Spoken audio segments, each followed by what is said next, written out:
مجید میں ارشاد فرمایا اِنَّا عَرَضْنَا الْأَمَانَةَ عَلَى السَّمَاوَاتِ وَالْأَرْضِ وَالْجِبَالِ فَأَبَيْنَ أَن يَحْمِلْنَهَا وَأَشْفَقْنَ مِنْهَا وَحَمَلَهَا الْإِنسَانُ إِنَّهُ كَانَ ظَلُومًا جہولا۔ اللہ تعالیٰ نے قرآن مجید میں فرما دیا، پروردگار کا قرآن کہتا ہے، قلندر نے تو ترجمہ کر دیا، تاجدار بریلی نے ترجمہ کر دیا، میں مفہوم آپ کی خدمت میں عرض کر رہا ہوں۔ اللہ تعالیٰ نے ایک امانت ہے جو زمین کے سامنے، آسمان کے سامنے، بلند قامت پہاڑوں کے سامنے پیش کی۔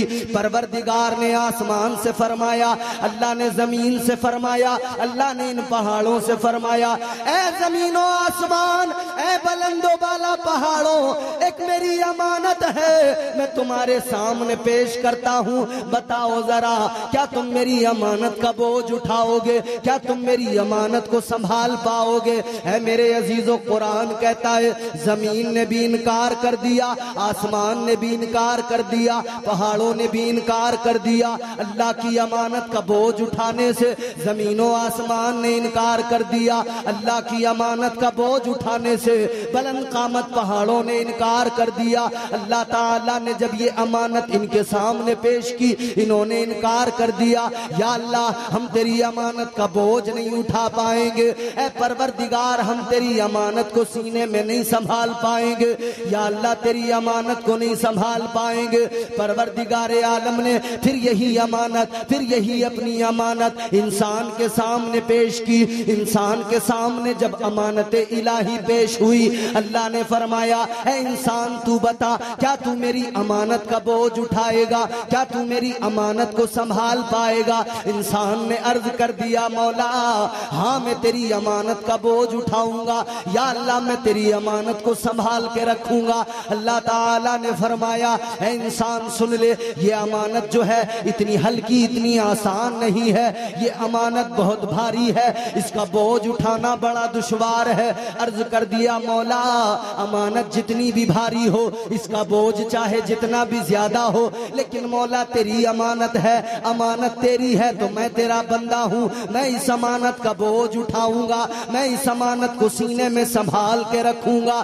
جیسے ہی اللہ تعالیٰ نے فرمایا، اب ذرا مفسرین کے اقوال سنو، فرماتے ہیں اس امانت کے بارے میں مفسرین نے فرمایا یہ جو امانت الہی ہے، یہ جو امانت خدا ہے، یہ کیا ہے؟ تو بعض مفسرین نے فرمایا یہ امانت الہی یہ اللہ کی عبادت ہے، بندگی ہے، ریاضت ہے، لیکن میرے عزیزو قرآن کہتا ہے کہ امانت الہی اگر صرف بندگی کو تصور کر لیا جائے تو پھر یہ زمین و آسمان، یہ جو بلند قامت پہاڑ ہے، یہ بھی تو اللہ کی عبادت کیا کرتے ہیں، یہ زمین بھی تو اللہ کی تسبیح بیان کرتی ہے، یہ پہاڑ بھی تو اللہ کی عبادت کیا کرتے ہیں، یہ بلند قامت پہاڑ بھی اللہ کی تسبیح کیا کرتے ہیں، یہ دریا بھی اللہ کی تسبیح بیان کرتے ہیں۔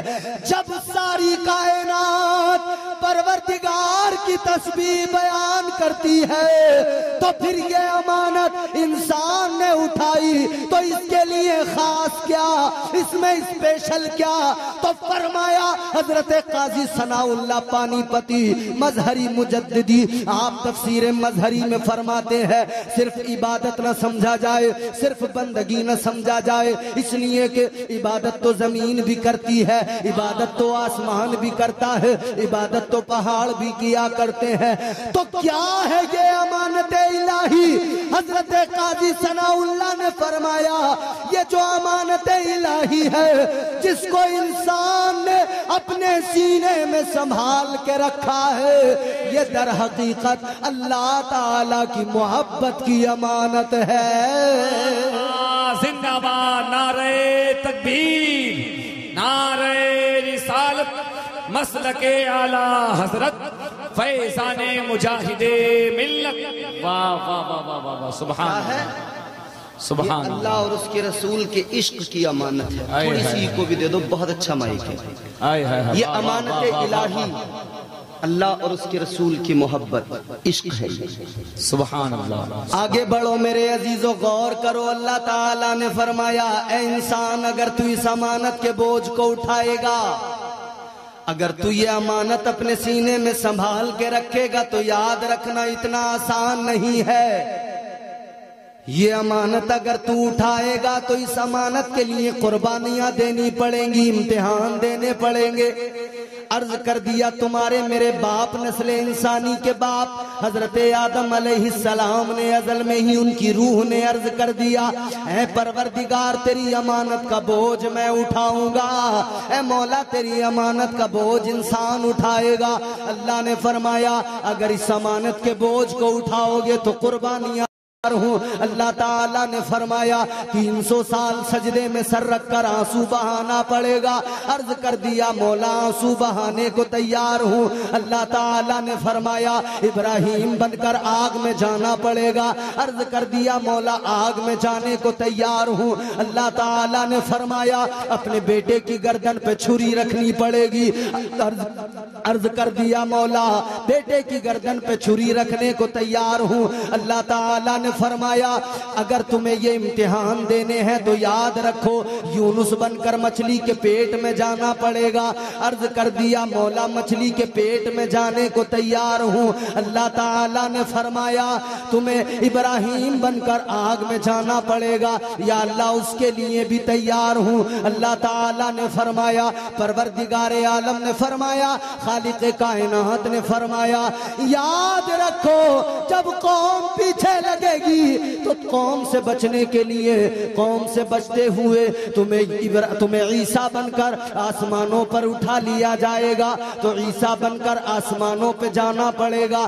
یا اللہ جانے کے لیے تیار ہوں۔ فرمایا تمہیں مکے کے اندر حضرت محمد مصطفیٰ تاجدار مدینہ والی کائنات کی شکل اختیار کر کے جب مکے کی سرزمین پہ مبعوث کیا جائے گا تو مکے کی سرزمین پر تمہیں طائف کی وادیوں میں پتھر کھانے پڑیں گے۔ عرض کر دیا مولا پتھر کھانے کو تیار ہوں۔ اللہ تعالیٰ نے فرمایا پروردگار نے فرمایا وہاں پر لوگ ستائیں گے تو مکہ چھوڑ کر مدینہ جانا پڑے گا۔ عرض کر دیا مولا جانے کو تیار ہوں۔ اللہ تعالیٰ نے فرمایا پھر حسین بن کر مدینہ بھی چھوڑ کے جانا پڑے گا۔ عرض کر دیا مولا مدینہ بھی چھوڑنے کو تیار ہوں۔ اللہ تعالیٰ نے فرمایا مدینہ چھوڑ کر کربلا جانا پڑے گا۔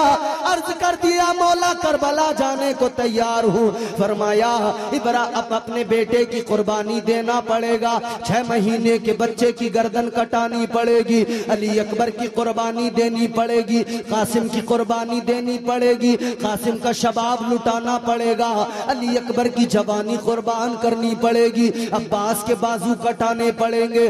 عرض کر دیا مولا اس کے لیے تیار ہوں۔ اے میرے پروردگار عشق میں قربانیاں دینے کے لیے تیار ہوں۔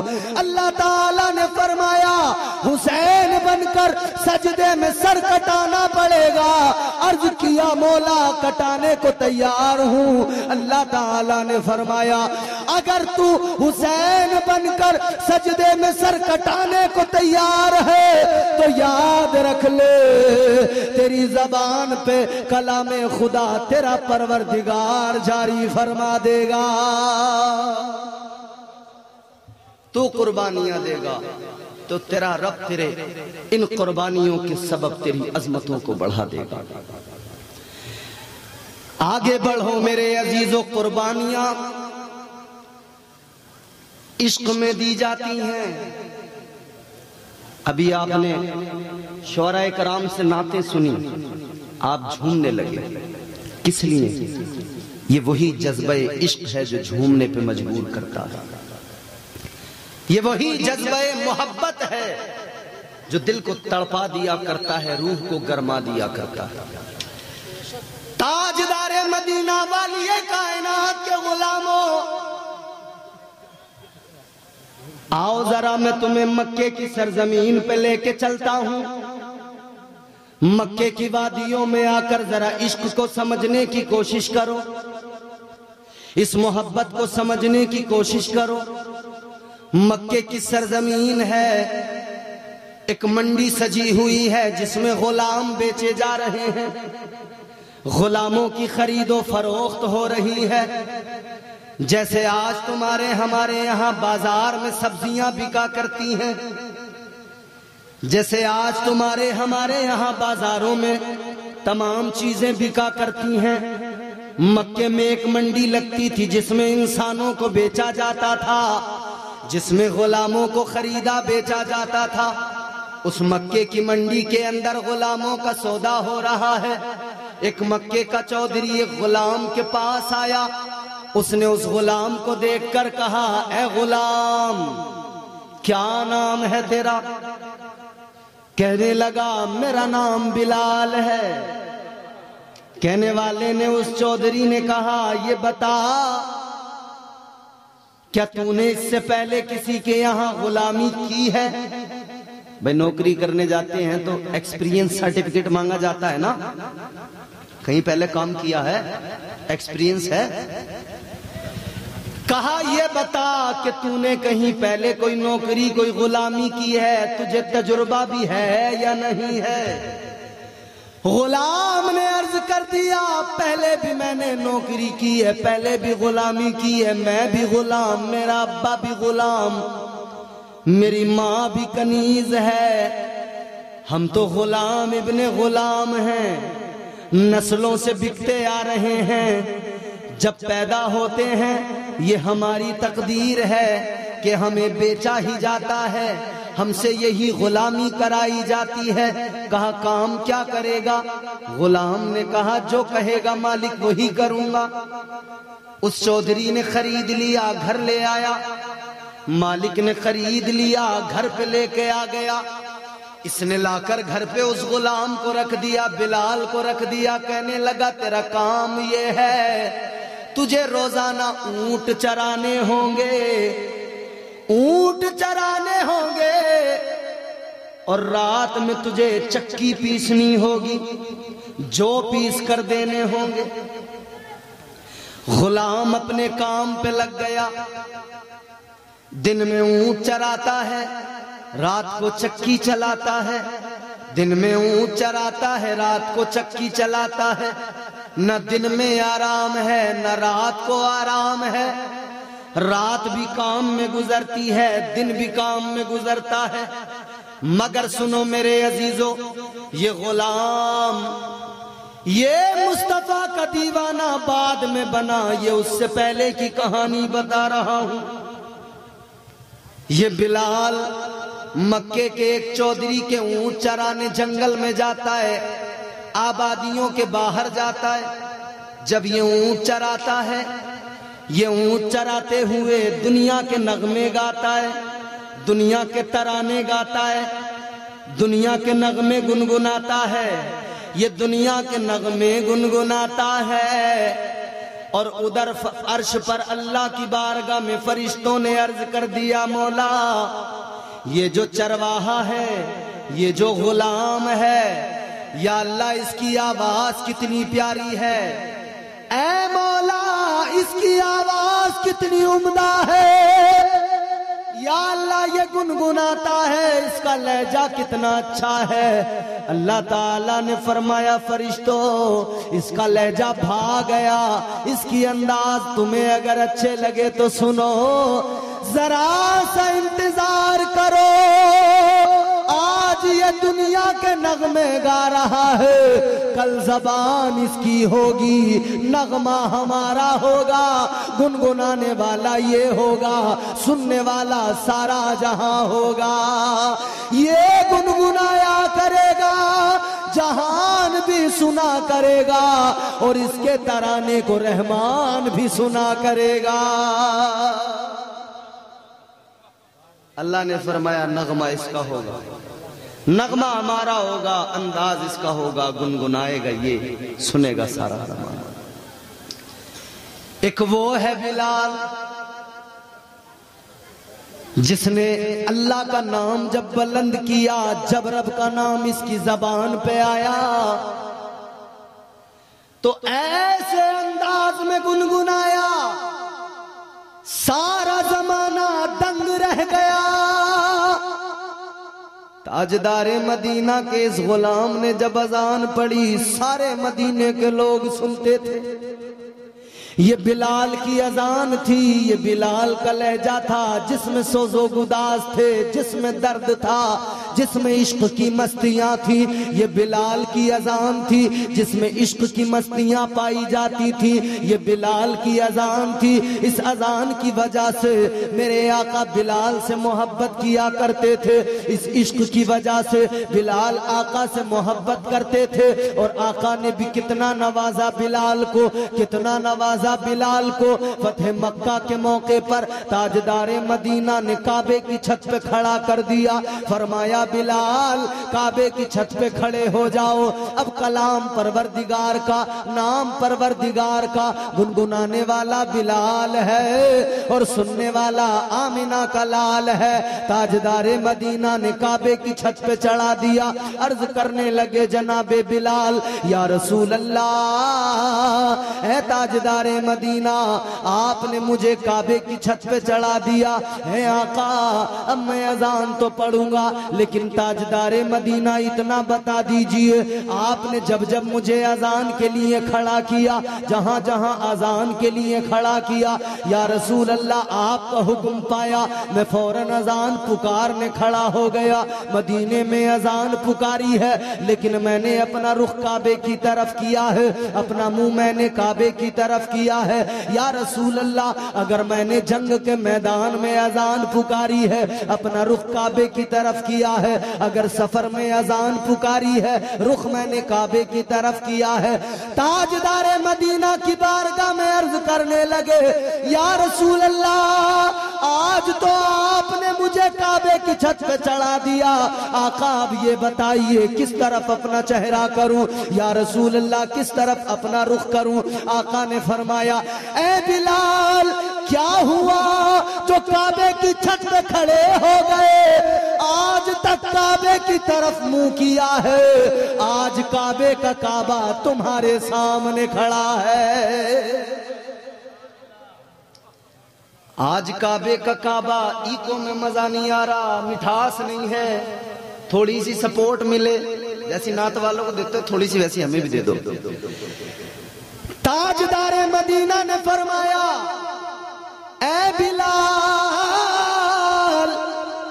کعبے کا کعبہ تیرے سامنے ہے، آج تو نے کعبے کی طرف منہ نہیں کرنا ہے، کعبے پہ تو کھڑا ہے، آج کعبے کی طرف منہ کر لے، آج تاجدار مدینہ کی طرف منہ کر لے، پھر اذان پکار لے. اللہ اکبر. یہی تو بلال ہے. اہل مکہ نے ایک مرتبہ اہل مدینہ نے کہا تھا، آقا کی بارگاہ میں عرض کیا تھا یا رسول اللہ بلال کی زبان میں لکنت ہے.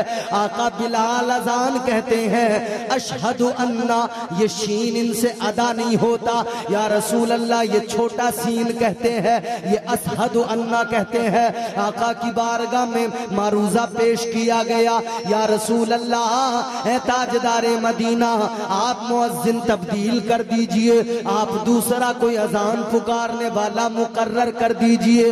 جب آقا کی بارگاہ میں یہ معروضہ پیش کیا گیا کہ مؤذن کو تبدیل کر دیا جائے، جب بلال حبشی کو یہ پتہ لگا کہ اب مجھے اذان سے روک دیا جائے گا، اب مؤذن تبدیل کر دیا جائے گا، بلال نے آنسو بہائے، بلال سسکیاں لینے لگے، بلال رونے لگے، عرض کرنے لگے اے میرے پروردگار، اے میرے مولا، یہی تو ایک ذریعہ تھا کہ جس کی بدولت دل کو سکون ملتا تھا، بارگاہ مصطفیٰ کا قرب حاصل ہوتا تھا.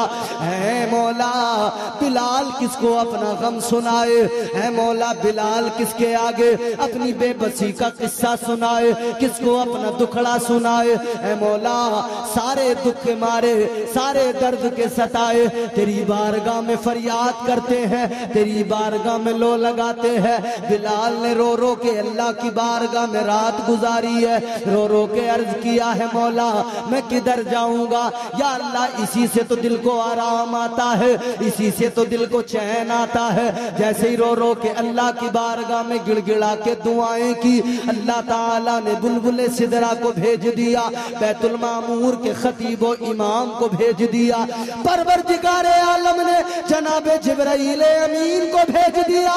آ گئے آقا کی بارگاہ میں، عرض کرنے لگے یا رسول اللہ، اللہ تعالیٰ کا حکم ہے، بلال سین بھلے کہتا ہے لیکن اللہ اس کے سین کو شین میں قبول فرماتا ہے۔ یہ عشق ہے، یہ عشق کی مستیاں ہیں۔ عشق نے بلال جیسے کالے رنگ کے ایک حبشی غلام کو اس امت کا امام بنا دیا ہے۔ یہ عشق مصطفیٰ ہے جس نے یہ سرفرازیاں عطا کی ہیں۔ یاد رکھنا اڑیسہ کے پلنک کے زندہ دل غیور مسلمانوں، آج اس محفل میں آئے ہو، فلسفہ عشق کو ذرا سا سمجھ لو۔ آج جو آپ عرس کی محفل سجائے بیٹھے ہیں، جن اللہ والے کا تذکرہ، جن اللہ والے کی یاد میں محفل سجائی عرس کے موقع پر، انہوں نے زندگی بھر کیا کیا، کیا پیغام دیا؟ یہی تو پیغام دیا۔ انہیں اللہ نے جو عزتیں عطا کی، عشق خدا اور عشق مصطفیٰ کی بدولت عزتیں عطا کی، کیونکہ اللہ نے جس کو بھی نوازا ہے عشق کی بنیاد پر نوازا ہے، کیونکہ عشق ہی ہے جو عبادتوں کی رغبت دیتا ہے، محبت ہی ہے جو عبادتوں کی طرف مائل کیا کرتی ہے، ورنہ محبت نہ ہو تو بندہ عبادت کیوں کرے، عشق نہ ہو تو بندہ سر کیوں جھکائے، محبت نہ ہو تو بندے کے دل میں یہ عبادت کا خیال کیوں آئے۔ یہ محبت ہے جو سر جھکا دیا کرتی ہے، یہ عشق ہے جو سر جھکا دیا کرتا ہے، جو اللہ تعالیٰ کی بندگی پہ آمادہ کیا کرتا ہے۔ اللہ والوں نے ساری زندگی عبادتیں کی ہے، ساری زندگی مجاہدات کیے ہیں، اس عشق کے جلووں نے انہیں اس دنیا سے بے خبر کر دیا۔ وہ اپنی دنیا میں مست رہتے تھے، ان کی اپنی الگ دنیا، اس دنیا کے اندر فقط رب کی یاد ہے، فقط مصطفیٰ کی یاد ہے، فقط تاجدار مدینہ کی سنتیں ہیں، فقط تاجدار مدینہ کی تعلیمات ہے۔ وہ کیسا عشق ہے جس عشق نے، دیکھو آپ ذرا تاریخ پڑھ کے دیکھو، وہ عشق کتنا اعلیٰ عشق ہے جس عشق نے حضرت سیدنا سرکار غوث اعظم کو بغداد کی حکمرانی عطا فرمائی ہے، ولیوں کی تاجداری عطا فرمائی ہے۔ یہ کیسی محبت اور کیسا حقیقی عشق ہے جس نے سرکار غریب نواز کو ہندوستان کا تاجدار بنا دیا ہے، ہندوستان کی حکومت عطا کی ہے، ہندوستان کی سلطنت عطا کی ہے۔ جب میرے خواجہ ہندوستان آئے ہیں، سرکار غریب نواز اکیلے آئے ہیں، اور آئے ہیں تو کیا لے کر آئے ہیں؟ کوئی فوج لے کر نہیں آئے ہیں، تلوار ہتھیار لے کر نہیں آئے ہیں، بم بارود لے کر نہیں آئے ہیں۔ سرکار غریب نواز آئے ہیں تو ساتھ میں ایک گٹھری ہے، اس گٹھری کے اندر کیا ہے؟ اس گٹھری کے اندر آپ کا ایک مسلح ہے، ایک چٹائی ہے، ایک وضو کا لوٹا لے کر آئے ہیں، ہاتھ میں ایک تسبیح لے کر آئے ہیں۔ لیکن یہ عشق خدا، عشق مصطفیٰ تھا جس نے سرکار غریب نواز کو یہ عزت عطا کی، یہ مقام عطا کیا کہ ہندوستان کی حکومت سلطنت عطا فرمائی۔ ہندوستان میں آئے 90 لاکھ لوگوں کو کلمہ پڑھا کر مسلمان کر دیا۔ یہ آج جو